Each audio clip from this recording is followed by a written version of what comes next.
keterangan. Terima kasih. Assalamualaikum warahmatullahi wabarakatuh. Pak Iskandar, Pak Agus. Saya lupa Agusnya di Korok asli. Ya, sebelum kita beraktivitas sudah jalan, di sini ada sedikit tentang training dasar. Jadi SOP ini yang harus diikutin dan diterapkan ya. Untuk yang pertama ada namanya standar pengemudi atau super service. Pertama ada sigap, cepat tanggap, kecepatan dan proaktif serta berorientasi pada target yang telah ditentukan. Ini misalkan contoh, ada dispatcher, ada Pak Adis atau OPC atau siapapun adminnya pengurus lah. Pak ada DO, ada petugas ya. Bapak harus siap. Siap.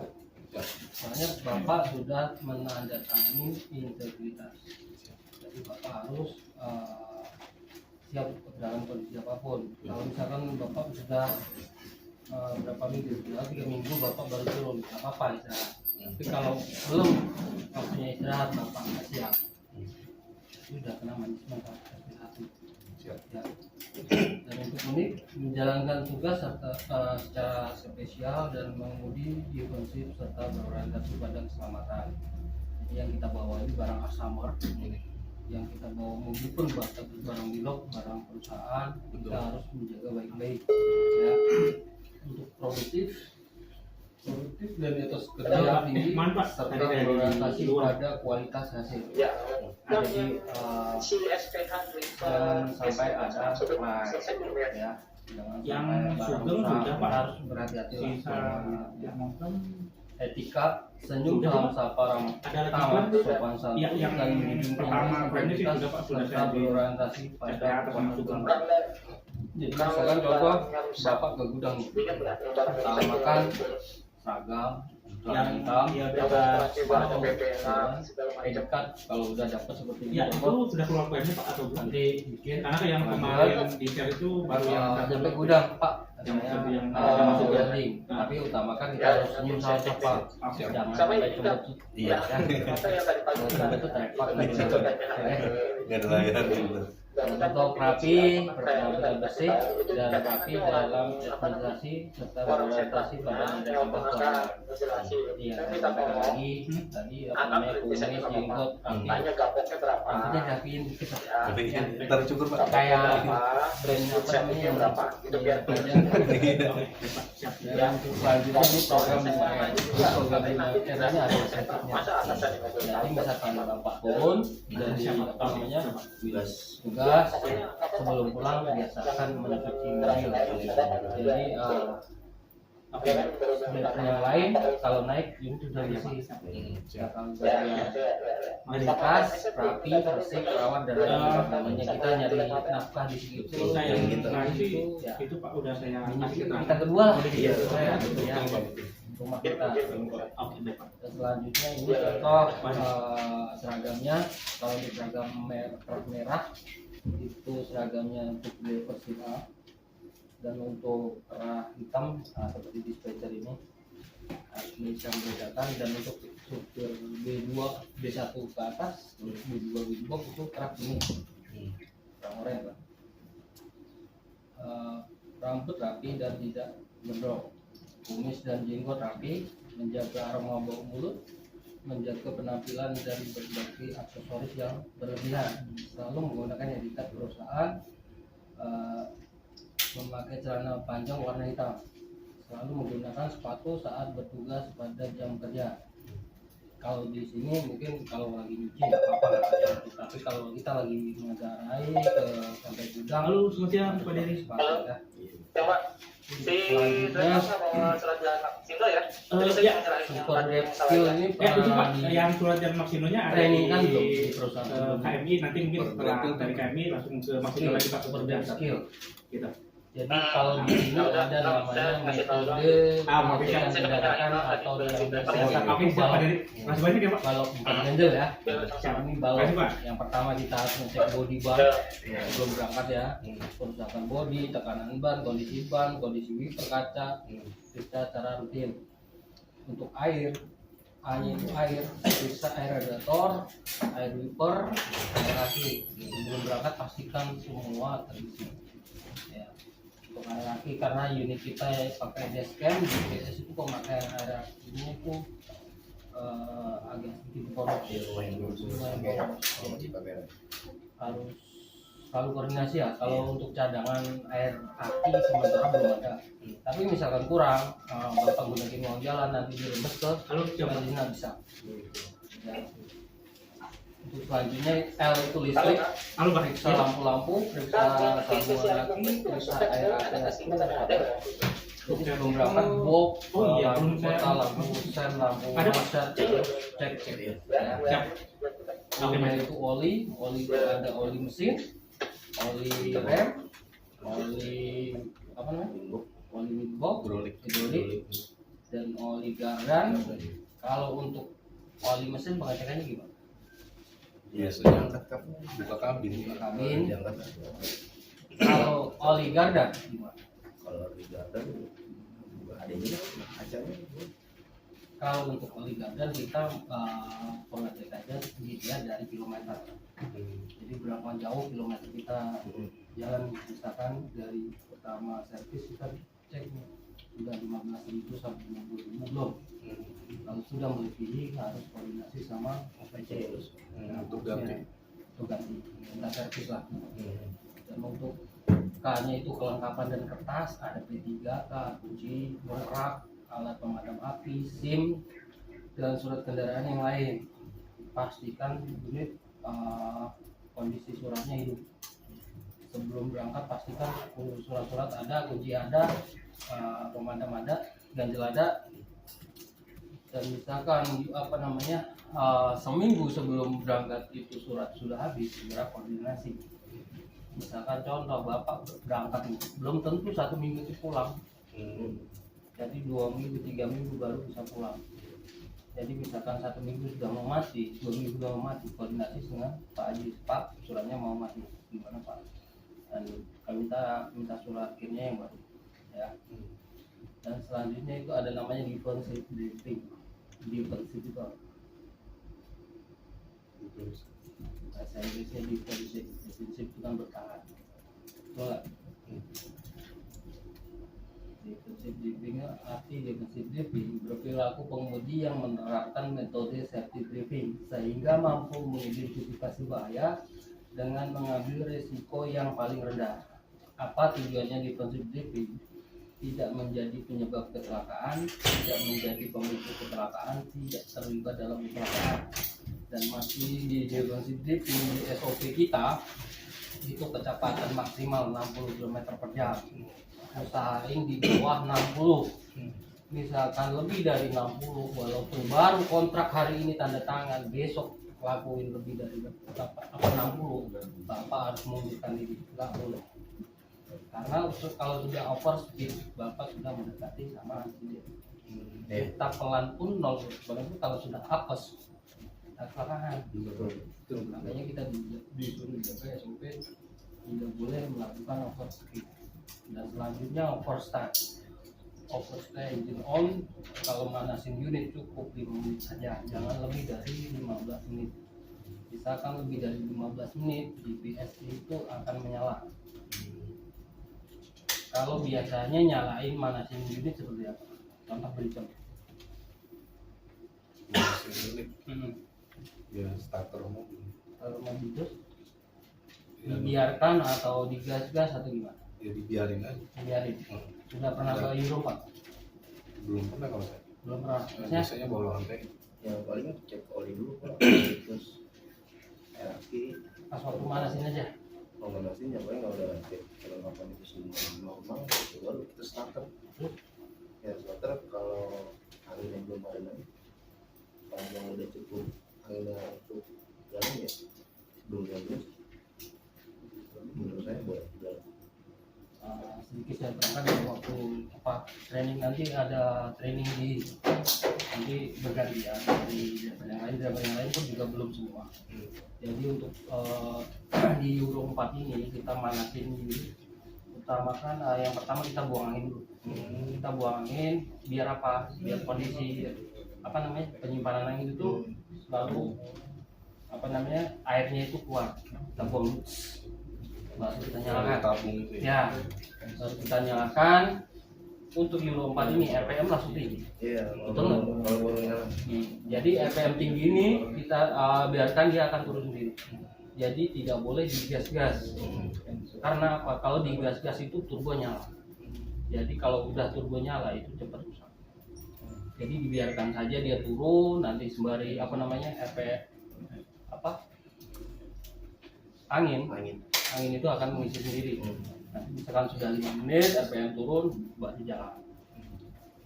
Dan untuk selanjutnya misalkan di jalan mendatar kalau pengen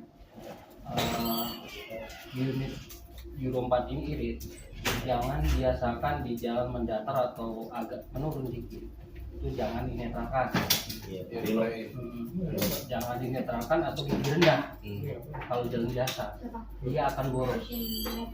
Jadi misalkan sudah langsam jalan udah gigi 4 gimana. Kalau misalkan jalan menurun kita pakai gigi rendah, kita usahakan RPM itu di atas 1.500 sampai 2.500. Misalkan contoh di speedometer itu di RPM ada warna hijau. Nah lihat, nah lu bikin jalan ya sebelum lebih warna hijau kita usahakan jangan menggunakan rem, menggunakan handbrake. Ya. Itu memang nggak kerasa kalau di Euro 4, tapi berfungsi. Jadi pertama kita biar jumper kita awet, karena kalau udah tekanan tinggi kita sering menggunakan rem itu jumper itu kalau Euro 4 itu gampang jebol. Yang seperti kita lihat kemarin. Jadi kalau misalkan sudah di lebih 500 sudah lebih dari warna hijau kita baru gunakan rem. Nah, kalau sudah stabil di warna hijau lagi di antara 2000, 2000 itu baru gunakan handbrake lagi. Gigi rendah. Jangan biasakan dari gigi 5 kita turun di dada nih. Kita udah panik nih. Jangan biasakan langsung gigi rendah dari gigi tinggi sampai gigi rendah. Hancur. Karena udah kejadian kita mobil baru seminggu, belum ada 2 minggu lah, 2 minggu kita bawa muatan sama driver tersebut itu langsung dari gigi 5 kalau 6 gigi 2 rontok langsung. Dan itu bakal jadi tanggung jawab driver. Soalnya kalau di Euro 4 itu ada rekaman pengoperasian. Kalau sudah di scan dia akan muncul dari gigi pertama, dari gigi berapa dia mau ke gigi rendah itu. Jadi harus berhati-hati. Nanti misalkan ada training, wajib ikut. Di training itu udah dapat makan, dapat apa namanya? Sertif ya mas? Dapat insentif sama sertifikat. Jadi mumpung ada kesempatan nggak bayar malah dibayar terus saja. siap Ya. Dan selanjutnya ini contoh potensi kecelakaan di tikungan. Biasakan gunakan klakson, lampu sebelum kita naik, ya kan? Sama contoh motor yang sen kanan belok kiri, ya kan? Untuk pertigaan depan muatan gede, muatan besar pakai pedipluk, jangan terlalu mepet, ya. Jaga jarak. Jadi ini selanjutnya 5 langkah dasar di prinsip driving di jalan. Yang pertama ini pahami dinamika kendaraan, jaga jarak aman zona mengemudi, selalu awasi kondisi sekitar, awasi blind spot, hindari distraksi dan pengemakan. Ini contoh dinamika kendaraan. Pahami kendaraan Anda, panjang kendaraan, lebar kendaraan, tinggi kendaraan, grand saver kendaraan, bobot maksimal muatan kendaraan, aerodinamis kendaraan, fungsi panel instrumen, wheelbase, jaga jarak sebelum roda. Sampai harus tahu ini unit yang kalian bawa tingginya berapa. Enggak semua yang kita masukin dalam waktu bongkar ataupun muat di jalan tersebut atau rendah atau tinggi. Kalau misalkan sampai nggak ngawasin, misalkan ada apa-apa kabel putus, itu tanggung jawab driver. Jadi misalkan walaupun nanti ada pengawalan nih masuk ke gudang tersebut, sampai harus hati-hati. Yang sering mutusin driver di sini tuh di Bandung, kabelnya rendah-rendah. Pendek-pendek ya. Terus misalkan di Yuk, apa kenapa aja? namanya, muatan kita tonasinya lebih, harus tahu posisi jalan juga. Terus Jembatan ini bisa nggak kita lalui? Bisa muatan ya. Oke.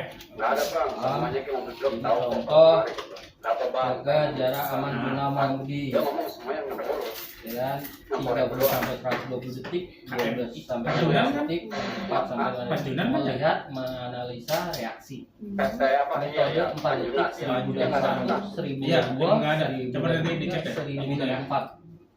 Historinya berapa ya? Diterapkan kendaraan Lexus Histori dalam rombongannya berapa kondisi di cerah di Panjunan? siang hari dan kondisi malam hari ditambah 1 detik. Di selanjutnya untuk kondisi hujan ditambah Iya. 2 detik. Itu kalau gitu ya. Jadi Oke, Ya. siang sama malam itu kita jaga jaraknya berbeda. Ya, misalkan 2 meter ya, kalau malam ya 3 meter. Biasanya 4 meter ya 5 meter 5 lebih. meter Iya, lebih. iya, termasuk Dan tempat jangan duduk. terlalu mepet. Kadang kalau kita udah macet, Iya, posisi benar. tanjakan, mobil Sampai- muatan itu pasti mundur. Iya, Senin. Gitu ya.